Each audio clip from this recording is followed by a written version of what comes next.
Have injuries become the number one enemy of Premier League teams? Tottenham is suffering from the absence of its defenders. Guardiola is facing a crisis with Manchester City, and Arsenal is missing Martin Odegaard's influence. But is the problem really that bad? Or is it being exaggerated?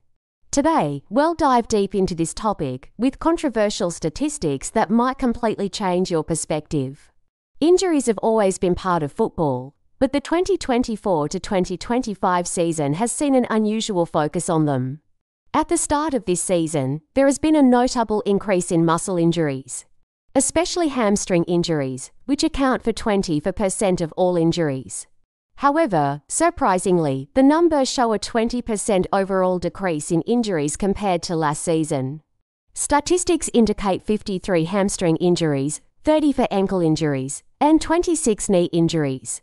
But if the total number of injuries is low, why does it feel like the situation is worse than ever? Tottenham is facing a defensive crisis due to the absence of its key centre-backs. Manchester City is struggling, but is it really because of injuries? Guardiola is known for his ability to manage his squad intelligently, yet the team has faced difficulties in some matches.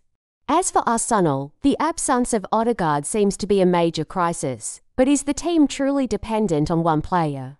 Or is the problem in the squad's depth? Ben Dinnery, one of the leading analysts at Premier Injuries, reveals a 30% reduction in the number of days lost to injuries compared to last season. But why the contradiction between the numbers and the general sentiment? The issue might lie with the big teams themselves. Injuries to star players like Rodri and Odegaard gain more attention in public discussions, while smaller teams like Ipswich or Brighton suffer in silence without making much noise. So, are injuries really the reason big teams are struggling? Or is it a failure in managing resources and substitutes? The statistics suggest that the situation isn't as bad as it seems. But football remains a game that relies on stars, and their absence leaves a significant impact. Share your opinions in the comments. Which team do you think is suffering the most? Is the issue with injuries or management?